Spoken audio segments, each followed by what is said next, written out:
Members of the public do we have? Too many.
Good afternoon. I now call to order the New York City Transit Committee. Let's get started with our safety announcements.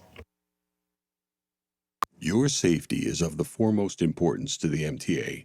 Therefore, we ask that you listen and adhere to the following instructions. If you witness an emergency, notify emergency personnel in the room and call 911 immediately. Please follow any audible instructions provided through the public address system or visually on screens in the event of an emergency. If an alarm sounds, wait for a public address announcement and follow instructions. If told to go to another floor or to evacuate the building, leave all unessential items behind and use stairwell A just across the main hallway or stairwell B down the hallway past the elevators. If you have a mobility disability or cannot self-evacuate, please proceed to stairwell D or E for assistance by MTA staff or emergency personnel. An automated external defibrillator, AED, for use by trained personnel is in the main hallway just past the elevators. If you need assistance during an evacuation, please tell an MTA staff member or emergency personnel. Thank you and have a safe day. Thanks. Let's move to our public speakers. Good afternoon. We have 13 members of the public registered to speak today. As a reminder, we ask that all public speakers adhere to the MTA's rules of conduct and decorum, including speaking on topic. We would also like to remind our public speakers that in the interest of time and fairness to all, we limit everyone to 2 minutes. Please be aware that there will be a warning beep to remind you that you have 30 seconds to conclude your remarks. Our first speaker will be Jean Ryan, followed by David Kupferberg.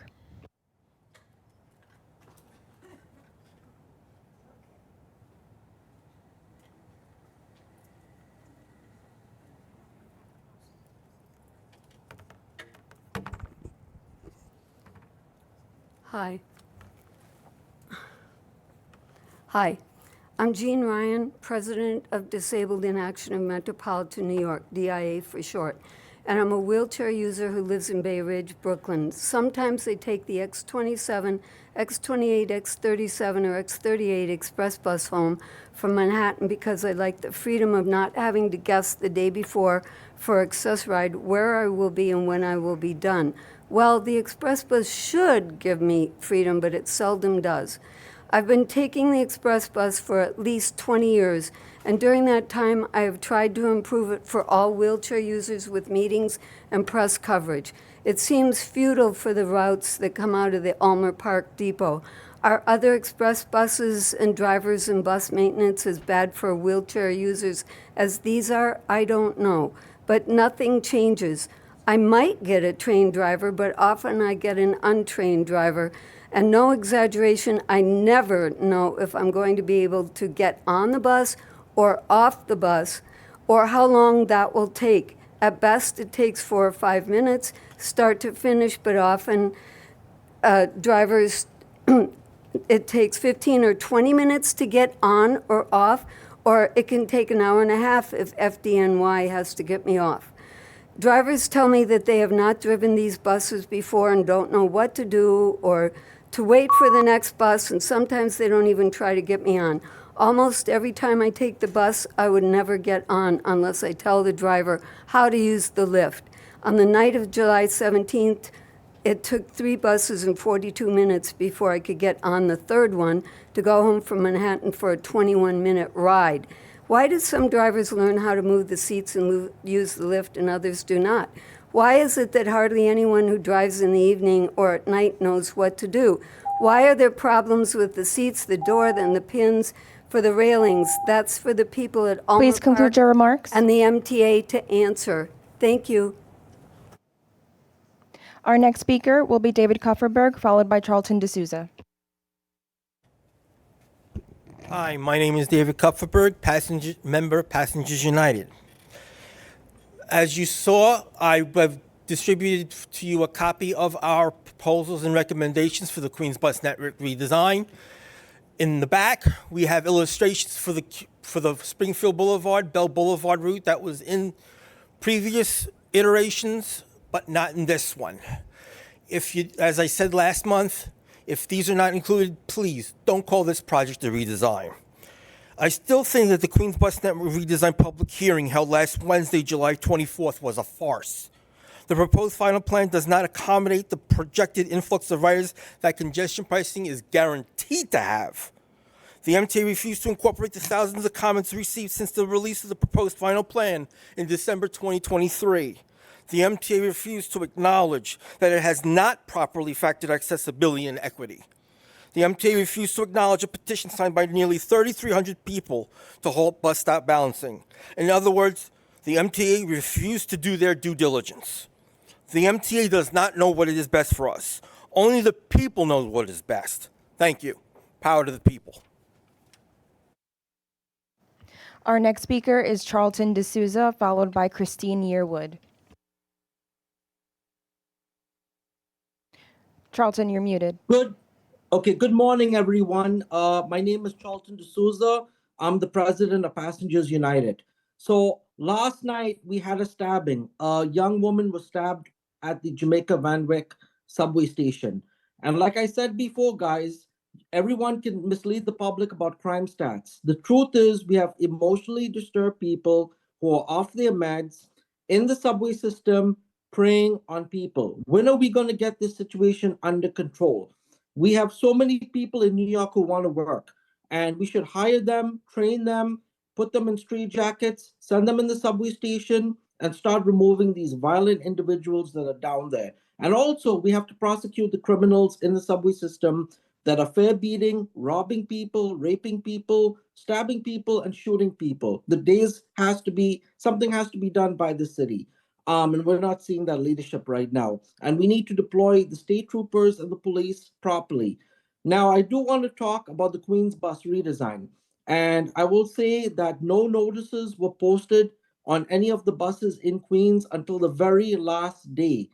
And we saw digital notice posted literally 4 hours before the meeting. It's unacceptable, guys. So I'm asking this board to please delay the Queens Bus redesign plan and allow more public input, at least till September, until everyone comes back from vacation, because only less than 1% of the population was able to testify.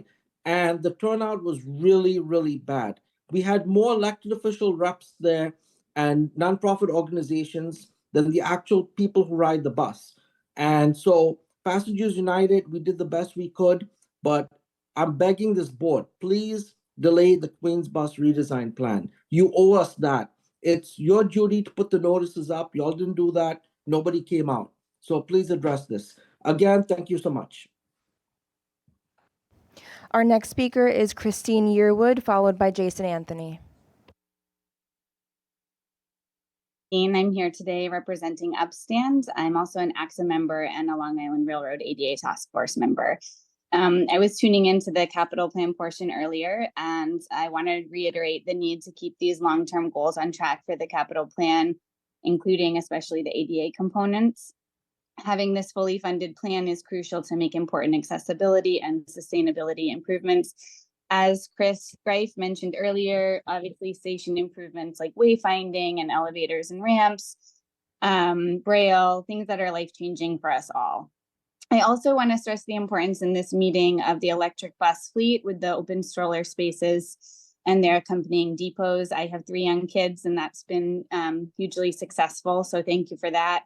Our advocacy groups are definitely behind you in demanding this money and allocating it to accessibility as planned. And the other thing I want to mention today is a thank you for updating the school Metro cards to 24/7, 365 with Omni. This is a really big step forward for affordability and livability here in the city for families with school-age children, and it will certainly help the MTA with true data on family travel trends. As we continue to advance service and policies like this, we would love to see information about strollers, access fares, etc., put into a single traveling with children family page, just like CTA and SEPTA have. So all of the amazing work that is being done is consolidated in one place. Thanks so much. Our next speaker is Jason Anthony, followed by Christopher Greif. Good afternoon, Haida, Demetrius, Megan, and the rest of the board. Jason Anthony here from the Long Island Railroad ADA Task Force. As a reminder, July is Disability Pride Month. But let's start off with, let's say, unfortunate incident that yours truly had on the S40 this past Saturday on his way home from Amazon. We had two parents with strollers. One of them was in front of the bus near the driver. This created a safety hazard. I was on a WhatsApp call with one of the advocates that's here in the room, and I had to put, in other words, submit a complaint through the MTA app. That's the correct way that everybody should do when they see an issue in a bus, in the subway, in the Long Island Railroad, and on Metro North. So I did it, and thanks to Frank that he always corrects the issue. And I want also to thank Demetrius Critchlow. Thank you, Demetrius, to always answering my emails. Since that he was the head of subways, I want to thank him that he always responds my emails in a timely fashion. Thank you, Demetrius. I will always be grateful for you in this new role. Thank you. You're amazing. Keep it up, Demetrius. I'm proud of you. So I'll see ya later. Our next speaker is Christopher Greif, followed by Miriam Fisher.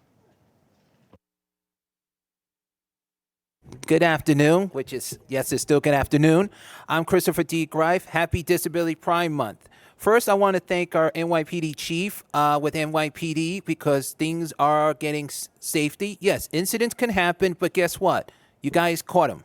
It's called, you see something, you say something. New York City Transit is safe. The only way to do that is when you're on a train, you see something, you say something. Our seniors, our disabled people are getting to feel the safe on the trains and anywhere we go. So let's move on to the future. Today is since it's Disability Pride Month and we celebrate ADA accessibility, it is extremely important that we keep advocating for more accessibility, even update our buses. And we also got to remember, when I spoke at the thing, we need to remind everyone, bus stops are not MTA. Bus stops and signages is Department of Transportation, which is DOT.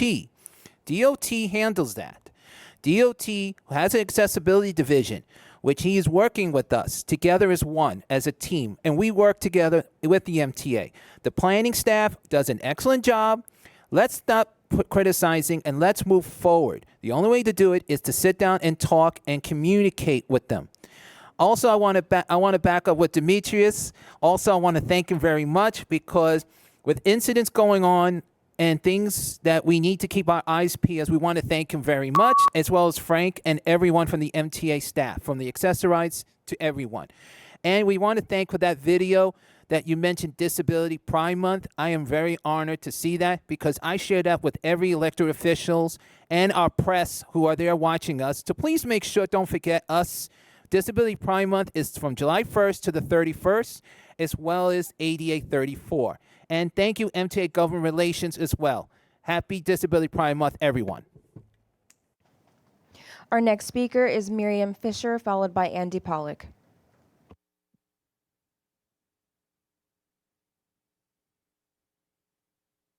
Good morning. Can you hear me? It's Maria Yes. Fisher. Thank you. Regarding the concerns about congestion pricing, no halt on making subway stations accessible. It violates the 2022 legal agreement, making the subway accessible for all riders. Find other sources of finance if needed. This has been our law and our guideline and our beacon in advocacy for accessibility. To the MTA, please sign the elevator maintenance lawsuit so that people with disabilities and no other choices don't get stranded. Thank you to Demetrius Critchlow, now interim MTA president, who previously testified that 88% of elevators are in service. That's 12% of elevators aren't, and most of the difficulties are with privately maintained elevators. Announcements of elevator outages, auditory and visual on the train and on the platform. Not everyone has cell phones, which aren't always usable in various locations. This is Washington, D.C. May not be that visible, but it's the digital sign telling riders that the elevators are out. The technology is there. We need this in New York. Benches. We need benches for everyone. They're often not available at stations where there's a huge homeless population. This is what I see in my local station. The leaning bench, nobody uses it, not helpful for people who need to sit, who are pregnant, who have bad backs, bad knees, who are waiting for long periods for the elevator. And bathrooms. Please conclude your remarks. We need more. Thank you. Our next speaker is Andy Pollock, followed by Monique Johnson. Good morning, Hada. Good afternoon, Hada, Demetrius, everybody. Andy Pollock for the record, Passengers United. So before I get into safety, I want to quickly mention buses. So it's being reported that numerous bus routes, express ones in Staten Island, are being proposed to be cut as a result of congestion pricing hostage, as I like to call it. And not only that, but one more quick bus note. For the Queens Bus redesign, 10 bus routes you are planning to eliminate in Queens, including, like I talked about last week, the Q30. So, yeah, that might be another result of the congestion pricing hostage. So that's what I'm going to keep calling it going forward. All right. Now let's get into subway safety. Now, what's been going on here over the weekend?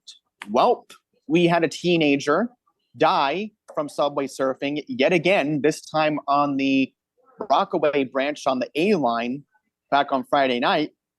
And just last night, we had an unprovoked violent attack in Jamaica last night. So there's always a saying at the MTA. You guys say your safety is the utmost priority. No, you guys never have taken subway safety ever seriously. You never have, and you never will. All right. So that needs to be a direct point, because we're not going to be speaking again until September. And I'm going to hold you guys accountable to that throughout the remainder of August if I see something.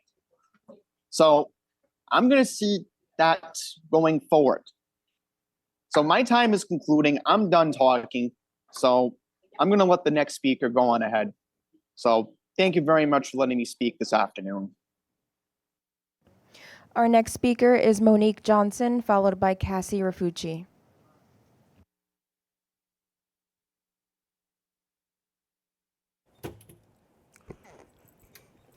Good morning. My name is Monique Johnson. I'm here to talk about Accessorize. I don't know what's going on with Accessorize, but y'all need to start in cameras in the brokers' cards because they're treating us like trap. I have several things that I could show you where this is one where he is vaporing in the car that we're riding in. Not only are we people with disability, but we also have people who have every type of health problems. I have a next one. Here, he's drunk, telling me that it's okay because he has it in some FDA or whatever, that where it's okay that they could drink before they go to work as long as they're not drinking while they're at work. I have also another one who pulled over to ask me, can he watch his game that's on his phone for 2 minutes instead of taking me to my destinations? Where's all of this acceptable? Where are y'all putting our lives in your hand? We're trusting y'all to get us to our destination from there and back. But instead, all we're getting is a bunch of brokers who want to mistreat us, use us, pull us off for the side of the roads. Y'all need to install cameras into these Accessorize cards so we will feel safe. I go home with anxiety, panic attack, because I don't know how I'm going to get home sometime. They want to pull you on the side of the road, tell you to get out their car. You not know where they have you at. This is unacceptable. All we want to do is be able to get from one destination to the next without having to have anxiety attack, without having to worry about somebody vaporing, drinking, or watching TV. If we can't text and drive, we shouldn't be able to watch TV and Please drive. conclude your remarks. Thank you. Our next speaker will be Cassie Rafucci, followed by Jessica Spezio. Good afternoon, Chairwoman Mahaltis, President Creechlow, and Transit and Bus Committee members. My name is Cassie Rafucci, and I'm a member of Passengers United. I would like to address a situation which took place on Wednesday, June 12th. My friend was on the Sim 1C Express bus coming from the Ellingtonville Transit Center en route to Midtown 6th Avenue in the city. The bus driver was extremely rude to the passenger who boarded the bus at Highland Boulevard and Tyson's Lane in Staten Island and asked the driver if the bus goes to Tillery Place and Rector Street in the city. The bus number was 2607, and the bus driver came out of the Yukon Avenue Bus Depot in Staten Island. Also, yesterday was a disaster at the 36th Street 4th Avenue station in Brooklyn. There was no MTA personnel directing passengers to where the shuttle buses were at for the R train to Bay Ridge 95th Street due to no R trains operating from 36th Street to 95th Street Bay Ridge in Brooklyn. This service change will be taking effect this weekend. So this service change is also going to take effect next weekend. So please let there be MTA personnel at 36th Street, 4th Avenue, and 59th Street, 4th Avenue in Brooklyn, so passengers can know where the shuttle buses are located. Thank you very much, and have a wonderful summer break. Our next speaker is Jessica Spezio, followed by Kathy Collins. Good afternoon. I am Jessica Spezio, Administrative Assistant at the Permanent Citizens Advisory Committee to the MTA. I am a regular transit rider, and for those who don't know, I used to be a subway conductor before I joined PCAC. I live in what is essentially a subway desert, so I rely on buses to get me to the subway and on the express bus to get me to work. I was looking forward to the improvements that congestion pricing would bring, more frequent subway service, upgraded signals and tracks, as I've witnessed the need firsthand, buses that don't crawl through traffic and that go faster than a chicken can run, and even as a driver, to less traffic when I need to take my mom to doctor's appointments in Midtown. I was stunned when the governor made her surprise announcement, like all of you probably, and we're still trying to figure out where the money is going to come from to pay for the capital improvements, not only now, but over the next few years. Like many of us who live in the better boroughs, I was also looking forward to service increases on express buses. I see that one of the casualties of the so-called pause is readjusting express bus trips added in summer of 2024 in anticipation of congestion pricing. Not only are we losing key projects like more accessible subway stations that moms like me and our disabled and older friends need, but service increases that would have improved the commute for so many of us and that would help people get out of cars. There are two major yet tragic ironies that I see. First, we just celebrated the 34th anniversary of the ADA. At the same time, we heard about work stopping on 23 subway accessibility projects. Second, the governor's action is directly hurting the people she claims to want to help, New Yorkers just looking to get to work. I would not have been one of the people applauding her decision, since it is having the reverse effect on my life and on many of the people in my neighborhood. Governor Hochul, Please conclude your from the heart remarks. of Brooklyn, please unpause the pause. Thank you. Our final speaker will be Kathy Collins.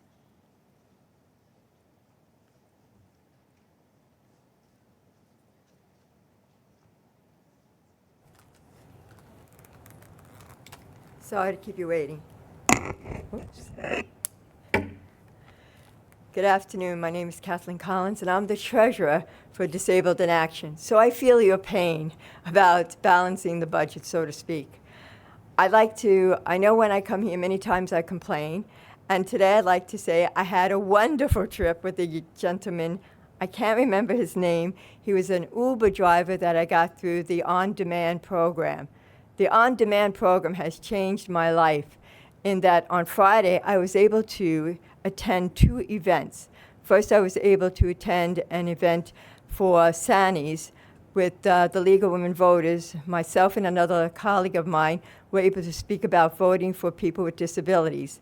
And then I was able to then take an Uber from there at a later time when I was ready to go, and not when I had pre-scheduled a time, to another event at Sydney's, the Center for Independent Living, Center for Independence of the Disabled in New York. And that really is amazing. I also went to a program a couple of weeks ago about redistricting, and I didn't have to set a time for them to pick me up, so I could hobnob with people after the event. And as you all know, as business people, that talking to people before events and after events are the crucial times. So I really appreciated that. And I appreciated my driver today. He spoke another language than me, and yet he knew to put all my fasteners on and a seatbelt and a shoulder belt. So language is not the barrier. The barrier is attitudes. So I think that's what you and the TLC need to work on with both the for-hire vehicles and the accessoride. And please expand the on-demand program. It's an excellent program, and we need it. And it's time that you do about accessibility too. If you only had done this in 1973 with the Rehab Act when you should have, we would have had a totally accessible system if you only had done 10 stations a year, because it's 50 years now. Let's do it. Thank you. Thank you.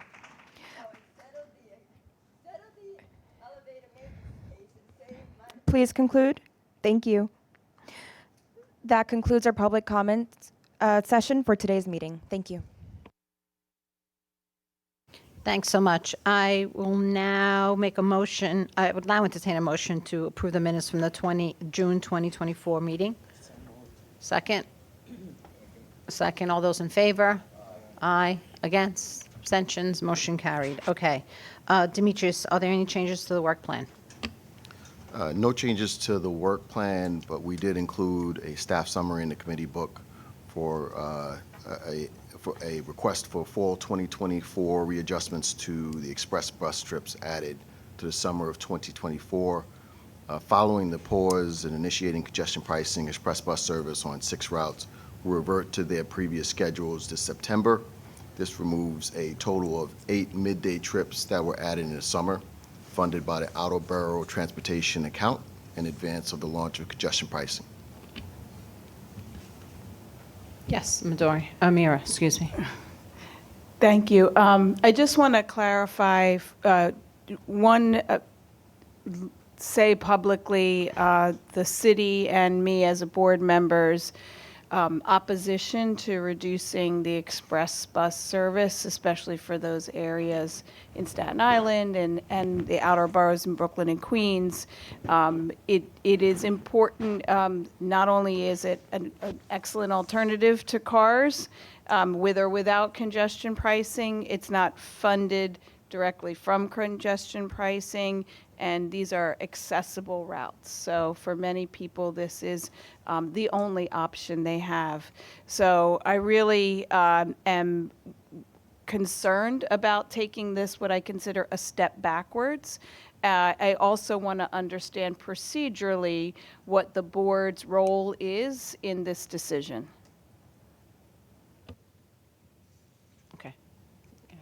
So thank you, and noted. We'll look at it over the next couple of days before the board meeting Wednesday. Okay. Thank you. Demetrius, do you want to start us off with the president's report? Sure thing. For timing, we're going to go out of order a little bit. The chief has to go. So, I'll start by saying back in May, you heard from the chief of staff, Frank Joseph, and Chantel Cabrera. At the board, they talked about various initiatives on mitigating fare evasion within subways and how we began to have positive results there. There were a number of different initiatives that were taken on, which were fins to our turnstiles, wide out gates, backcocking mitigation, that's just to name a few. The Blue Ribbons panel laid out a comprehensive plan, and we implemented a good number of those recommendations and strategies. So soon, what you'll hear is, in greater detail when I come back to this committee, is laying out a strategy, my strategy for combating fare evasion on buses. I'll share how we're revamping and deploying our Eagle team to combat fare evasion on buses and other methods that we seek to implement. I had an opportunity to speak with Chief Kemper last week, and I have to tell you, the support from the NYPD has been unwavering on this. It's been pretty amazing, and I wanted to say thank you, Chief, directly and publicly for all of the work that you've been doing, and appreciate your efforts to support this initiative. Well, first of all, thank you for your kind words, and good morning, Chair and Mr. President. Look, I mean, we enjoy a strong relationship, a great relationship with our partners at the MTA, and I certainly look to continue that and even improve upon it. Working alongside our partners at the MTA, and in particular with what you're speaking about, the Eagle teams, is what we do every day. And it's important we do, and we will continue. And really our role is to, protect or support the MTA in their mission to reduce, the fare evasion, but our presence there should protect the employees, the Eagle team employees, our riders, and and everyone. So, we're going to continue this.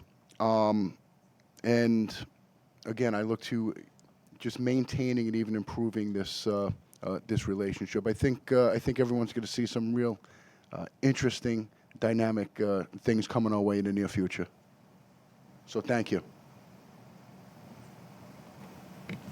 You want to start us off with the crime for your safety report, and then we'll circle back. Sure. I just want to jump, if I may. I'm going to go a little out of order, and thank you for taking me first. There was a gentleman who gave a statement. I think he was speaking for the MTA, but I think he was speaking for me too, when he said we don't care about the safety in the subway system. That gentleman couldn't be further from the truth. Public safety, we've said this repeatedly, is our top priority, and shame on him and shame on you if you're listening for even thinking otherwise. You clearly have no idea what you're talking about. But good morning, Chair Mahaltis, President Critchlow, and members of the board. You have before you the latest crime figures for the subway system during the month of June, which shows we experienced 172 major crimes last month, a 15% reduction or 31 less crimes when compared to the 203 incidents experienced in June of 2023. When looking at the progress of the year as a whole, meaning from January 1st through the third week of July, the subway system has seen an 8% crime reduction, which equates to 100 less major crimes, or as we like to view it, 100 less subway riders victimized. This reduction is driven most notably by a drop in robberies, which is the theft of property by force or the threat of force. In that regard, robberies this year through the third week of July are down 23%, or 67 less incidents, 225 versus 292. What's even more remarkable is that the robberies experienced in the New York City subway system in 2024 is the lowest in recorded NYPD history, going all the way back to pre-merge, which is the mid-1990s. I've often said the greatest plans in personnel deployment, the most thought-out strategies for crime reduction, these things mean little without the men and women to carry them out. The credit, in large part, for the successes I'm privileged to announce today belong to the officers who are at this moment standing their post, whether it's at the turnstiles, on the platforms, or inside a moving train. But we also have to credit our strong partners at the MTA, whose security and safety investments help make our jobs as cops easier, and whose investments make the subway system that much safer for our riders. And let's not forget about the ridership, whose eyes and ears and quick reporting guide officers to where police attention is needed. In addition to public safety being a shared responsibility, it also requires a multi-layered approach, from those uniform officers deployed throughout the system that I just mentioned, to plainclothes cops blending in and looking out for the welfare of riders, to the vast MTA camera network that watches over us, to the screening of passengers' bags, and now, as some of you may have seen in the news, the introduction of a weapons detection system. We have just started a month-long pilot program with Evolve, one of several prominent manufacturers of weapons detection systems. These types of systems are more and more commonplace now. We see them at major venues like sporting arenas and amusement parks. In fact, just yesterday I went to a Philadelphia Phillies game. I'm a Yankees fan, but when walking into Citizens Park, I put a smirk on my face as I was walking through the weapons detection system. It happened to be Evolve, the same system. Now we fully understand that some riders may view these machines as time-consuming airport-style screenings. That is far from it. Our aim is to make the screening process as smooth and convenient as possible, allowing the technology to do its work while minimizing disruption to a rider's commute. We've spent months exploring this machine and putting it through a battery of tests, introducing commonplace items that riders may carry, and fine-tuning the settings to zero in on guns. Guns that simply do not belong in the subways, and guns that may bring harm to our riders, to our transit workers, and to our cops. I've said it before and I'll say it again.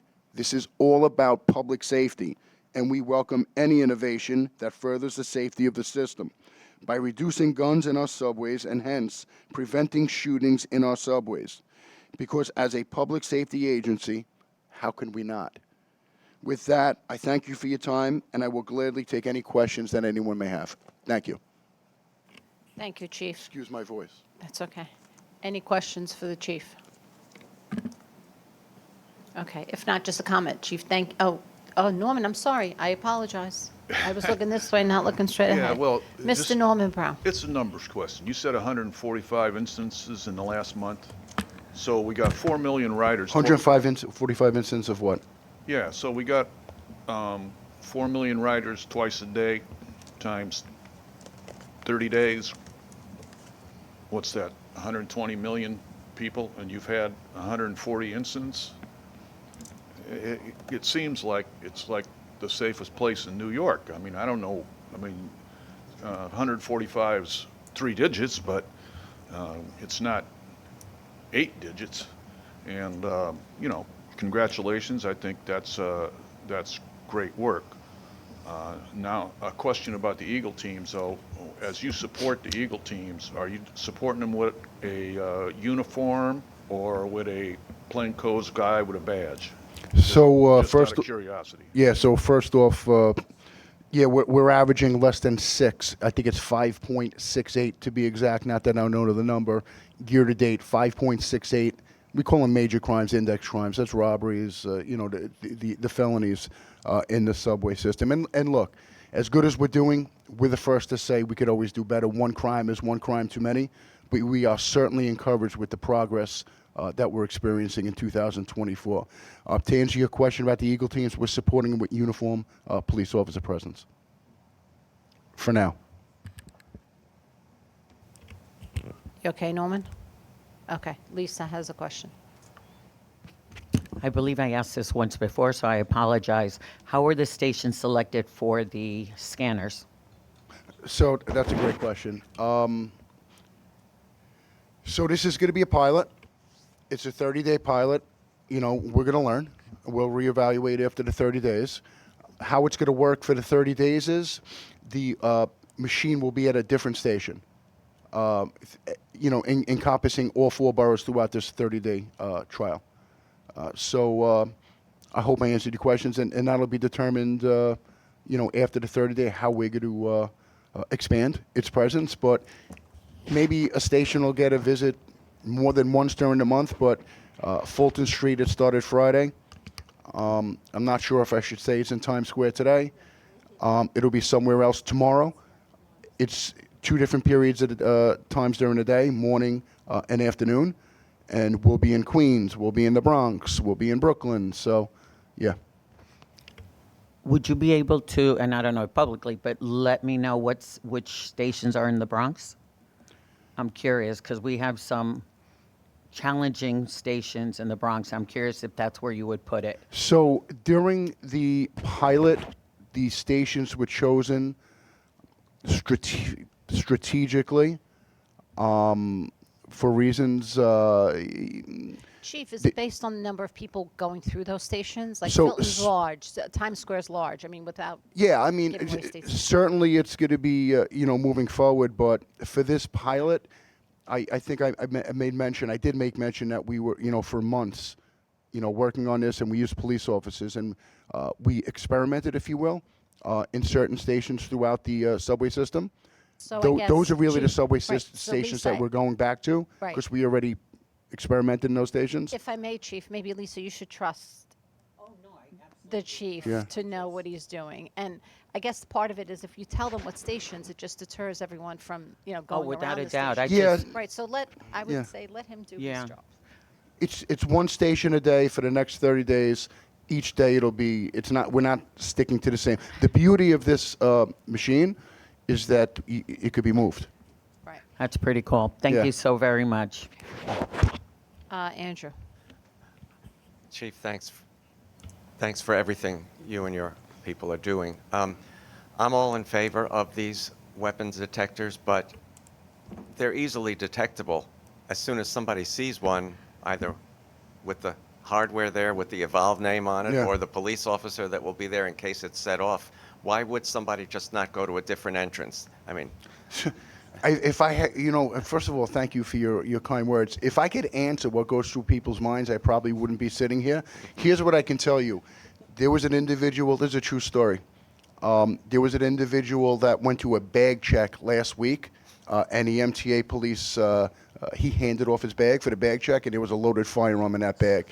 And there's an example of the bag checks working.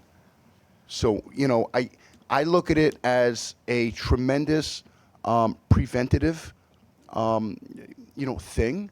At first we want to prevent, deter people from bringing any sort of weapon into the subway system. And if they opt not to bring a weapon into the subway system, it's a win. It's a win. But I think this is newer technology. I'm sure as the months and years progress, the technology is going to be better, where it's more stealthy. This is where we are right now, and again, we're always looking at current technology to make our subway system safer. I hope it can be made more stealthy, because when there were bag checks, I watched people come down the steps, see the people checking bags, go right up the stairs and go to the next nearest entrance. We're aware of that, and we're very aware of that. Let me say, there's eyes watching the people step off, but here's what I need to say. If someone does not want to go through the machine or get wanded, no problem. They're free to say no. They're not going to be forced. This is before they pay, so they're not going to be penalized with paying and then subjected to that, and then they can leave.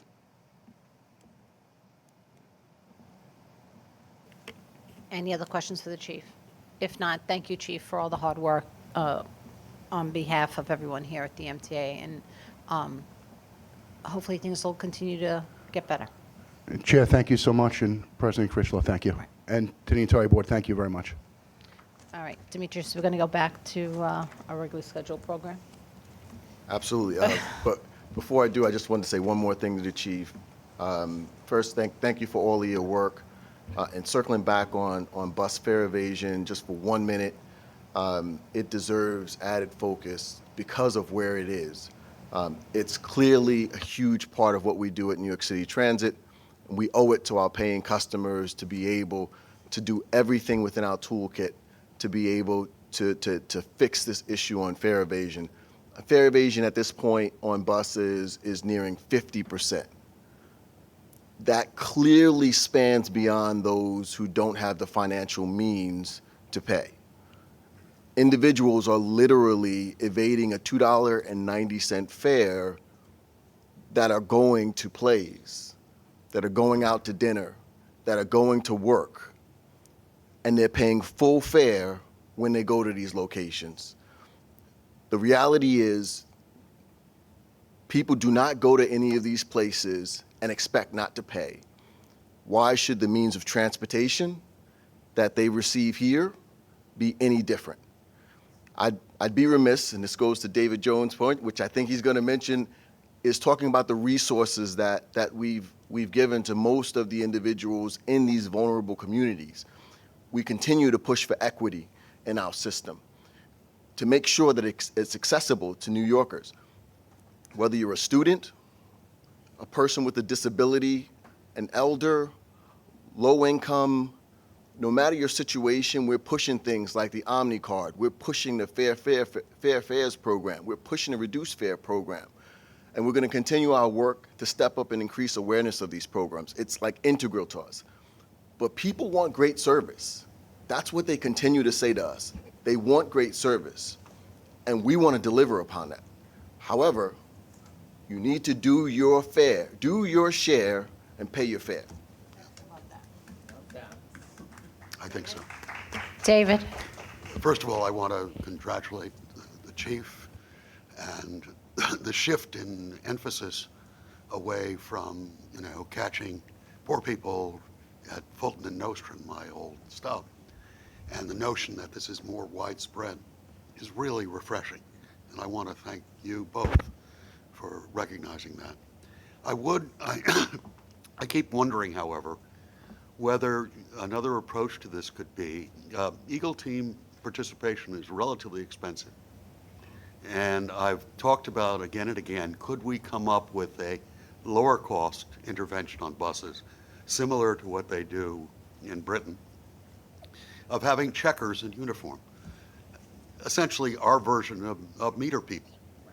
but having a radio, an ability to do this at a much lower cost, but allowing a much more expansive implementation on buses. I don't know how the meter people have operated and what they're trained to do if in case of confrontation, but I think that may be allowed to double or treble or quadruple the number of interactions that occur with bus users who fail to pay.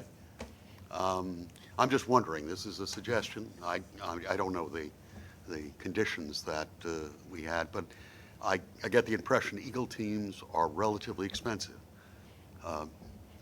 Meter people are not so expensive, though, they get paid.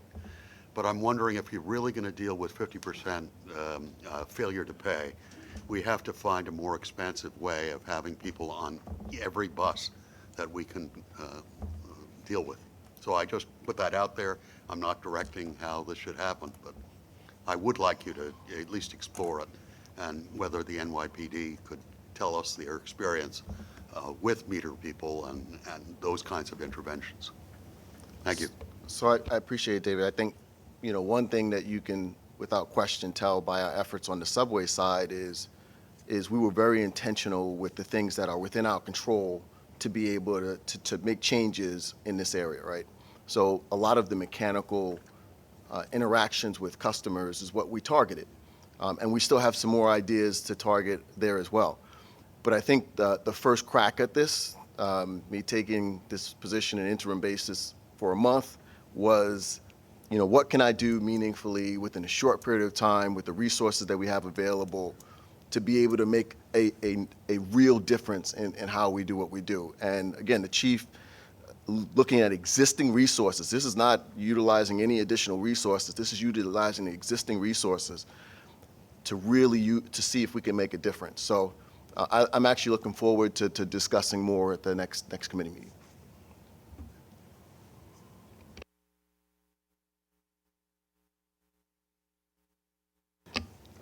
All right. So we'll start with the regular committee presentation at this point. July was a busy time for us. Lots of activities, announcements going on, and we're proud of. This shows our commitment to service. It shows our commitment to safety and working on the metrics that feed into those things. So we spent a lot of time in the outer boroughs. We were in Queens just last week to discuss the Queens bus network redesign, and we held a hearing at Queensborough Hall, heard a lot of positive feedback, heard some negative as well, and happy for all of the feedback that we had to be able to feed into the next steps, next iteration or next steps of our plan. I was also joined by Buses Senior Vice President Frank Anacaro and the Chief Accessibility Officer, Q Arroyo, at West Farms Depot in the Bronx, where we engaged some of our bus operators about their work. I got to tell you, it was interesting. We initially went out there intending to discuss accessibility on our buses, and we figured that we would talk to them about ways that they could be helpful more to our customers. And it was actually in the reverse. Like, they had so much information to give about the challenges that they're experiencing in servicing those customers with accessibility needs. And so it wound up being a reciprocal arrangement. Very grateful for the time that we spent with those bus operators, and also was a real shot in the arm for the folks that were there. Really appreciative for their work. Top right, you'll see we visited one of our dedicated carriers, GVC, in the Bronx. That was with Rachel Cohen. And GVC is one of our strong performers. They continue to deliver top-notch accessorized service to those who need it most. As our service continues to grow, we know that part of that is as a result of the quality of service that we're delivering with both the dedicated and the brokers. So grateful for that. And then lastly, on the bottom right, you'll see the work on the G line continues to progress. Really happy with the work that Hugo Zamora has been putting in. He's really tied the knot on several different challenges that we used to have in the past, which is communicating between buses, our shuttles, and the trains themselves, our customer service agents, the traffic checkers, the schedule, just one person that's able to see everything and experience it from a customer's perspective. Really happy with the results there. And last week, we announced that New York City school students will receive student Omni cards starting this upcoming 2024 to 2025 school year.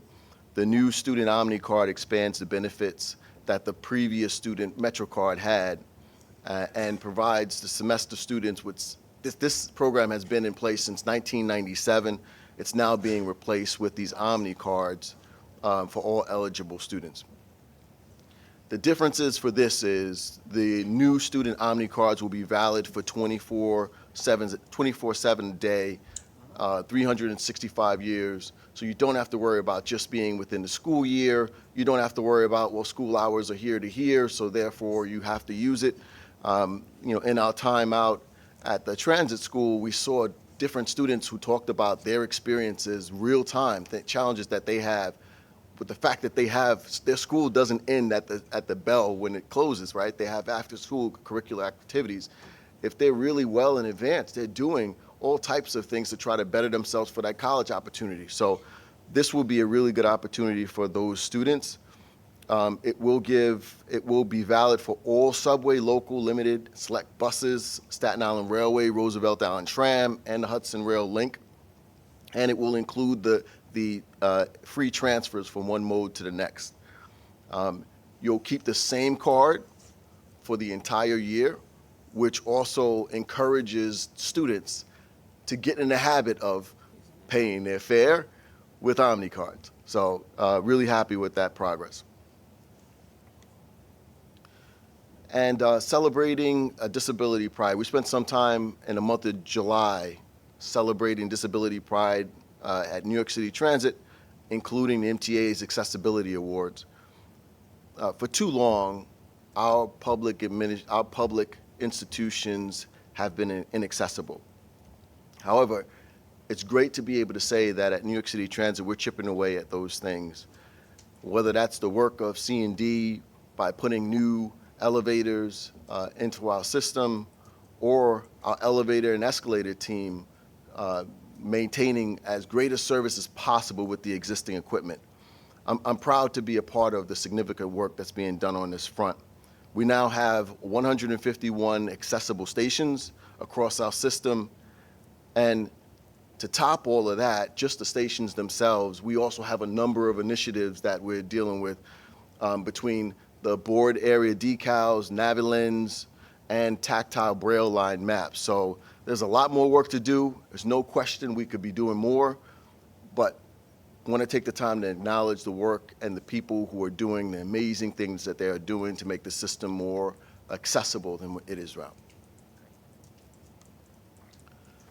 And now we're going to go back to the way we used to do it was have the agency heads talk about performance. And so we're going to turn it over to Lisa, who will talk a little bit about subways. Thank you, Demetrius. For June 2024, weekday on-time performance for the subways was 83.7%, up 0.9% from May, and the highest since June of 2023. This continued a trend of incremental improvements each month since January. The completion of major projects like CBDC on the Queens Boulevard West Line continues producing positive results, and trains on those lines are adhering to schedules better than in previous months. Service delivered was 94.5% above the year-to-date average, and CJTP reached 85%. Subways was pleased to kick off July with the next phase of service increases. On weekdays, midday, and early evenings, B, D, J, and M trains now operate every 8 minutes instead of every 10, and weekend 3 and 5 trains now operate as frequently as every 10 minutes instead of a maximum of every 12. Demetrius spoke of the great work that Hugo Zamora and team are doing to help customers navigate service changes on the G line. In addition to the signal work, Subway's teams are out there making sure that the G train stations get cleaned, receive new LED lighting, painting, and repairs ahead of reopening stations. And finally, I'd like to congratulate the Assistant Chief Officer of Facilities, Miriam Standing, who was profiled in Railway Track and Structures magazine's feature on women in railroad engineering. That concludes my report. Thank you, Lisa. Any questions for Lisa? Midori. Thank you, Chair. Lisa, can you, and this doesn't have to be right now, maybe a little bit later as a follow-up, can you provide the breakdown of subway lines and the typical headways? I think we were talking about subway service increases, I think on the weekdays and the weekends, and so I'm curious about what other subway lines really are having like the 12-minute headways, which is, a little bit, it's definitely longer headways than, I know we always tout the 7 train and how great the 7 train is, but there's a lot of other subway lines that, have maybe some of those 12-minute headways, but I'd like to understand that a little bit more. Thank you. Yes, we'll get you the data. Thanks.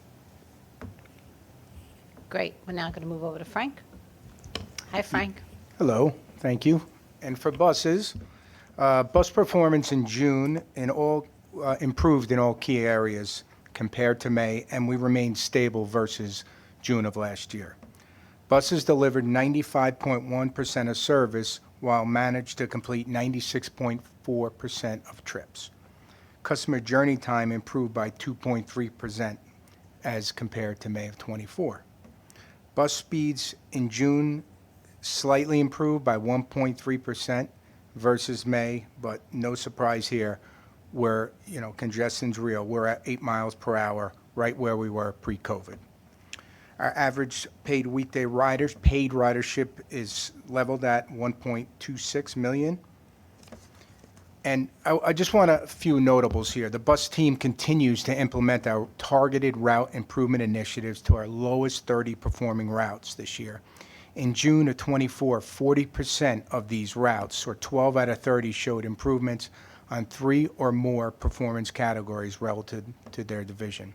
A prime example is the B12 in Brooklyn, which improved performance in all categories, including increases in customer journey time and service delivery by 12 and 3.3% respectively.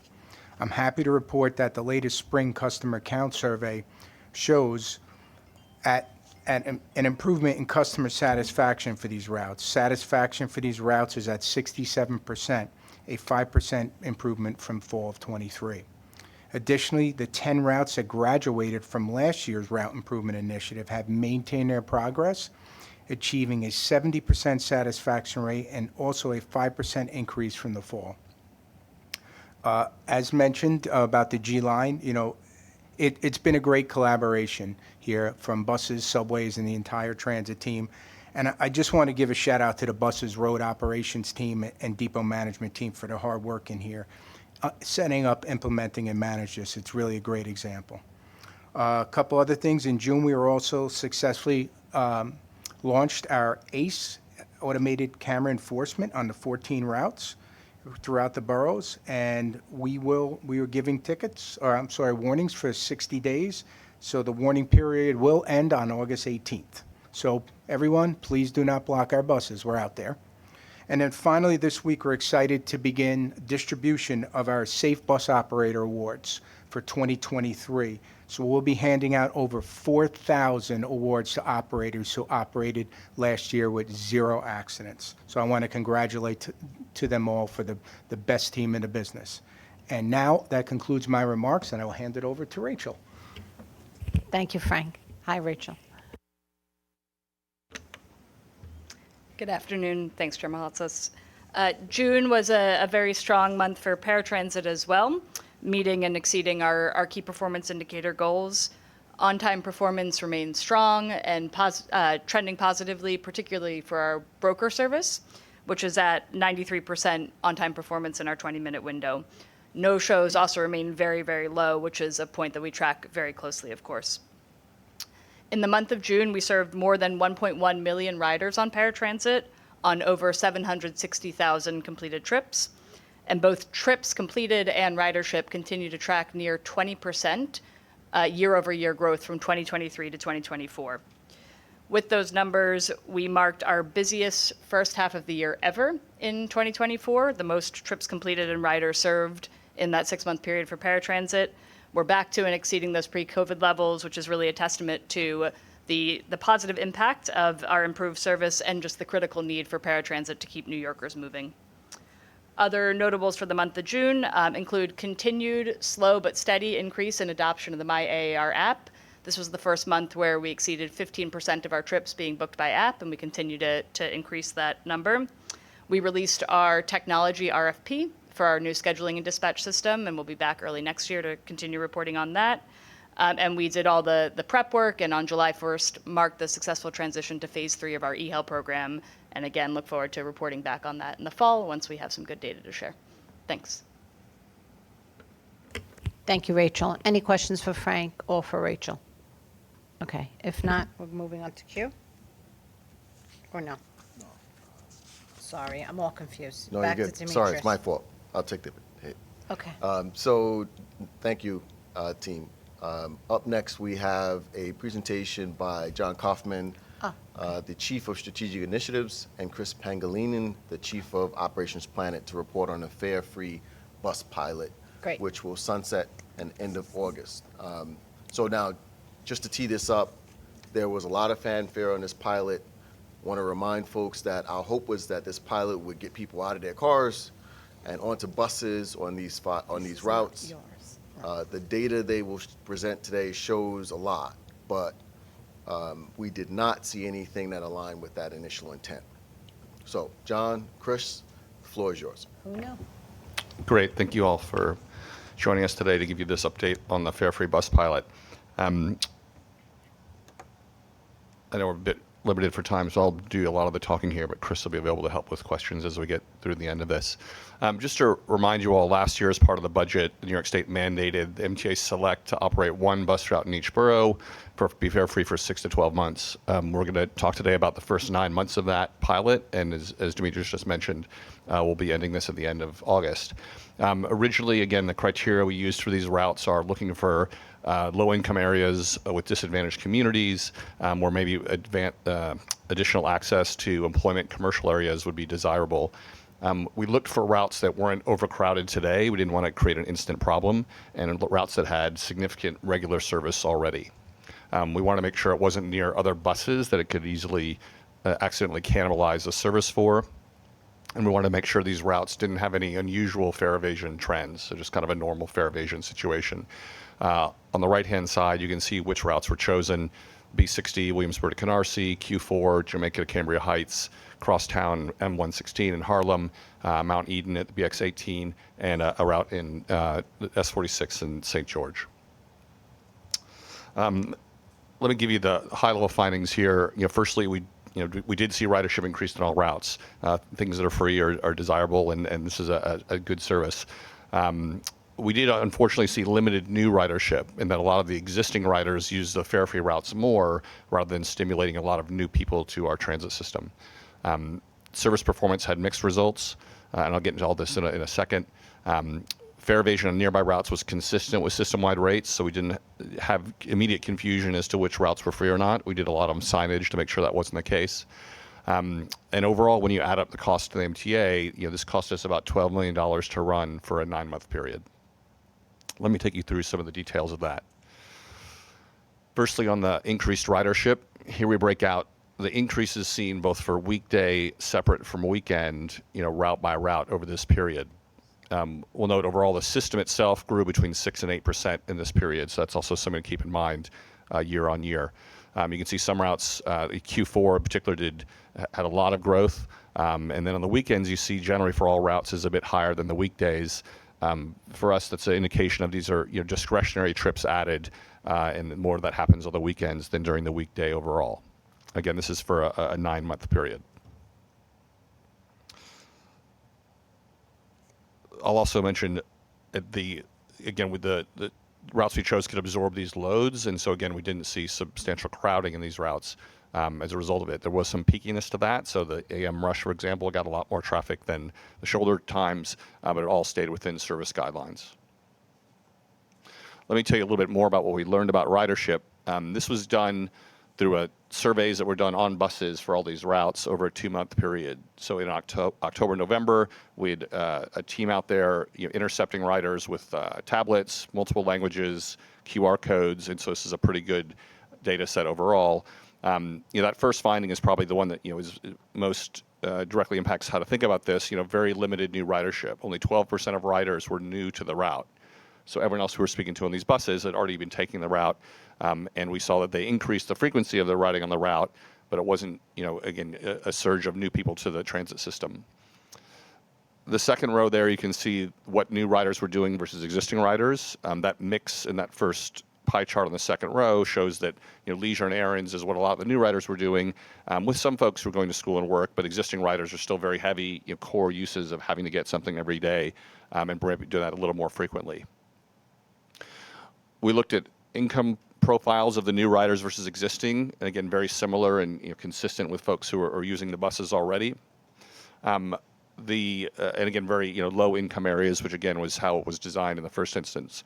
I think one thing that's within this research is you see that the people who are using fair fares that are eligible, so that less than 28,000, only 14% said they were using fair fares. So clearly a long way to go with how we're penetrating, getting people to sign up for fair fares overall. Separate than this project, but definitely a long ways to go there. That last row also is something that we've talked a lot about, is what were these people doing otherwise? And again, you can see that a quarter were coming from other parts of the system. So that's not new for us, just a different route. A quarter wouldn't have made the trip at all. And as Demetrius said, that drove and taxi, only 10% really sort of cars getting off the road. Taxi is actually 4% of that 11%, so cars were 7% there. But again, not doing a lot to remove the cars on the road with this. Let's move on and talk about the service performance for these routes. Again, we compared the pilot to a pre-pilot period. We also compared the pilot to the system. Bus speeds decreased on these routes. It was consistent with how the system itself had decreased. Perhaps the most obvious effect is the dwell times increased on these routes. When you're putting 30% more passengers on the routes, it's going to take longer to pick all those people up. And even though the dwell time per passenger is down because they're not tapping, it just takes a long time to board that many more people. Again, these routes had the capacity, but you can imagine other routes without capacity getting crowded issues, and then you really have some bunch busing if you just have the same schedule with that kind of increase. You can see that in customer journey time performance dipping here versus the rest of the routes. And again, that we feel is related to the dwell time increase. And as I mentioned before, fare evasion on nearby routes is similar to the system-wide growth rates. A couple other things about, let me hold on that. In terms of financial impact overall, again, this is the breakdown of getting to 12 million in this 9-month period. Most prominently, the fare box loss for people who are already paying today, who would gladly paying for the service at the levels providing, or not, perhaps not gladly all the time, but it would the level they paid at in previous years is $8 million foregone from what was already on that route. We did look at ridership nearby the routes while we tried to avoid cannibalization. We did see ridership on the nearby routes decreased. It's probably not people doing end-to-end, but if they're just doing a segment of the ride and they can walk a block and get a free bus, that's what we're imagining is happening. And we're sort of, again, diverting some of those folks with the nearby service. Access-a-Ride here is also a substantial impact. To comply with the federal laws, we had to make it free for folks who were beginning and ending in the 3/4 mile of the bus route. So that means we're foregoing the co-payment, and it means we're paying out of pocket for a service that's $60 per ride. That added up to $1.7 million over this period of time of additional spend for us, or avoided negative financial impact. And then lastly, we did a lot to sort of get communications right for this up front. We had to do all the research we've sort of talked about here overall, and so some startup costs of about $1 million for these routes. All told, 12 million. Extrapolate that for a whole year, it's about $15 million we're imagining for the full 12-month run of the pilot. Again, at the end of August, we'll conclude the pilot. We're starting to ramp up the communications now, so it's not a sudden surprise to anybody when the bus goes back to its normal price.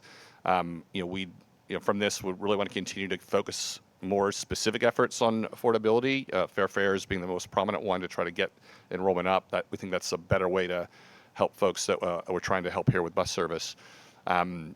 In addition, the redesign for the Queens, we think is going to make it better for the traveling public. Brooklyn bus redesign underway, and as just recently alluded to, all these subway frequency headways actually do draw more people in if the service is going to be more regular in their neighborhoods. Let me pause there and hand it over for questions. No, okay, Midori, David, Andrew. Great. Jonathan and Chris, thank you. If we can put the presentation back up, because I did want to cite some statistics from here. So you said it costs about 12 million, 15 million annually. Can you remind us how much the MTA was funded for this as it relates to the pilot? Jay, you might clarify exactly what it was, I think. Sure. As part of our fiscal stability package that the state provided at the executive budget, $15 million of one-time funding was provided as that. Okay, great. So thank you. So anything related to this, of course, the MTA should be made whole, right? That's, I think, one of the principles that we can all agree on. If you can go back to, there was a slide, go back to slides with numbers. If we can go back 3-4 slides. Curious about... This one? The one before, thank you. Yes. You were mentioning a 14%. I didn't know what that was in reference to. Can you highlight that for me again? Yeah, I was a little fast there. That third row, we Yes. break down the new and existing rider makeup by income level as shared with the surveyor. Mm-hmm. The less than 28,000 group, which is the 46, let's say 46% of existing riders, we further asked them, are you using fair fares today? And only 14% said they were. Mm-hmm. I see. Okay, and so this is another case that outreach. There's opportunity there for more outreach. Yes. The last statistic, I know, obviously, if the hypothesis was that we were taking away, we were gonna kind of move people from cars to buses, it didn't necessarily hold. I'm not super surprised by that, given a lot of the studies around what it actually takes to change your mode choice. The bus system and the headways have to look really different than what I'm sure your existing routes have. But I do want to highlight what it means when 23% of the people didn't even make that trip, and now they're making that trip. And when we talk about ridership and increase, it's just interesting to me. I think the walking number is interesting too. I'm curious about what the other means. Like what?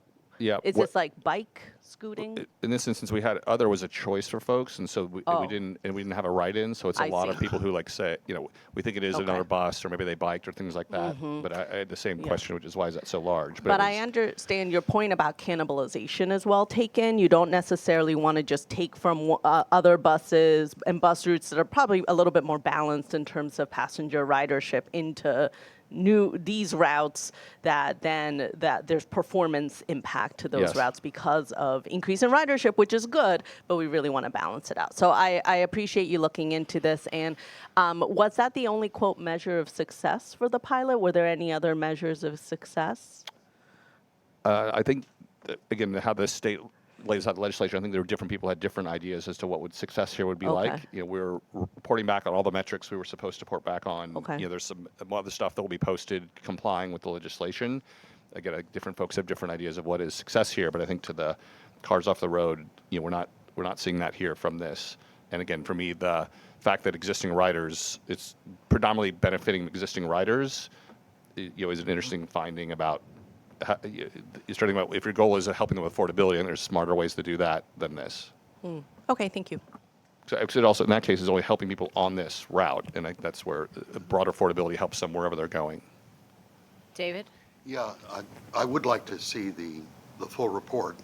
I don't think it's in our director's thing, but I want to see it. It's sort of difficult for us with eyesight that's not so hot. But I think more to the point, I've been worried about this, obviously. Dimitri mentioned a 50% failure to pay on buses already, and the possibility that people will take this as yet another opportunity to say, well, I wasn't paying before, now you're asking me to pay, whether we may be driving up our numbers of people who fare evade. Moreover, I think the shock to the system of people suddenly saying, oh, it's over, and being then asked to pay, you're going to have some difficulty. So, the question is, how can we, I don't know if there's any appetite in the legislature to continue this. I'd be interested to know, after, with the asks that we already have in terms of potentially augmenting congestion pricing, I don't know how willing they're going to be to do this, but all of those is less a question to you than the question of whether we can really sustain this kind of thing. So I don't think there's an answer, but I am worried about it. Noted. Andrew? Yeah. When this pilot began, I asked folks to make sure and check where these free buses crossed the subway line and people transferred if fare evasion was up at those locations. And I didn't see anything about that in your report. Do you have an answer to that? I'll have a look at the team. I mean, and this is a bit of the interim report, but it's looking closer to the end, sort of a final report. I'll look to see what we've got there. Keep in mind, tracking fare evasion by subway station specifically, as you know, is complicated to do, and we've got this tiering system, which makes it hard to know exactly what's happening at any given station. Yeah, I was told that where these buses crossed the subway, that personnel would be placed there just to make sure that it didn't happen. But let me get back to you. I don't know the answer to that. Norman? Yeah, I don't really have a horse in this race, but they are interesting numbers. I guess that's what you try to do with a pilot. You're supposed to come up with interesting numbers. But at a 40%, what does that represent in terms? I mean, I think you had it on a previous slide, but what's that represent in raw asses in the seats? I mean, this shows you that, again, the number of trips by route. You can sort of see that overall. So this is actual asses in seats, to use your phrase, of what each route went up by for a given day of service. So 10,000 a day. Sorry, that's the gray is the baseline, what we saw before the pilot, and then the 3,400. 3,400 is the Plus increase we saw on 1,600 average. plus 3, but I mean in the total. I mean you gave me a total number Oh, for the cost. sorry. Overall, it's 30%. I have to do the math on what that is of a total. About 13,000. 13,000. Yep. Okay, so 13,000, and you got 12 million cost. So how much is that per trip expense? 13,000. Is it $10? Does that sound like $10? We don't tend to do that math that way, board I know you member. don't. I know you don't, but I do. So it's the foregone revenue, right? Which of the gray piece that we're not paying for this, that relates to the $8 million that you saw for. Or $12 million. Yeah. Yeah. Right, it's just the gray. The gray is what we use to calculate the math. We feel the revenue foregone by not charging those people. Right. 14,000, 24,000, 34. Thank you.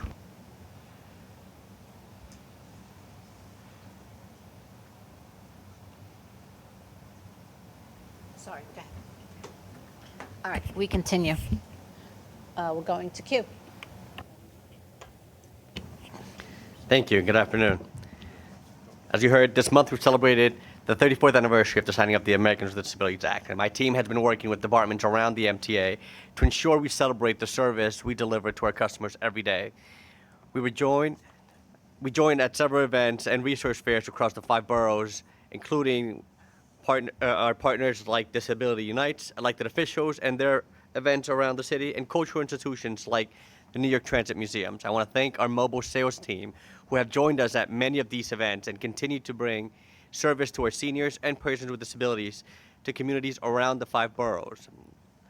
The mobile sales vans, for those of you who do not know, go out to the communities and help them do transactions in the communities, out in the streets. Really a critical piece for folks who cannot go down to a vending machine. We have also been focusing internally on our greatest asset here at the MTA, our employees, who ensure we have an accessible systems every day. That starts with ensuring that they are prepared for success. As you heard from Demetrius, we had an amazing trip speaking to some of those operation folks last Friday. And without them, without elevator maintainers, station agents, operators, railroad conductors, and thousands of MTA employees, our system would cease to function for all customers, including those with disabilities. On July 22nd, in this very boardroom, we honored 38 different employees from around the organization that have gone above and beyond in furthering accessibility here at the MTA. This is the second year that we have held this event, and it has become a highlight of disability pride at the MTA. At our visit with Frank and Demetrius, we met frontline employees and heard about their experiences delivering service to customers with disabilities. We took a tour of the facilities, including demonstrations of how we ensure the maintenance of our bus ramps and lifts, and spoke with operators about their biggest challenges while driving the bus.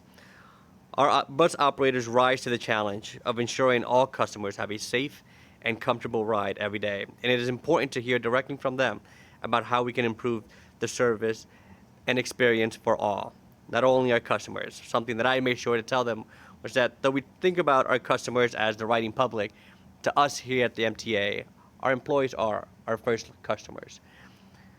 I also want to thank our customer communications team and the elevator and escalator team who worked closely with us to ensure that real-time elevator status information was quickly restored following the worldwide CrowdStrike outage.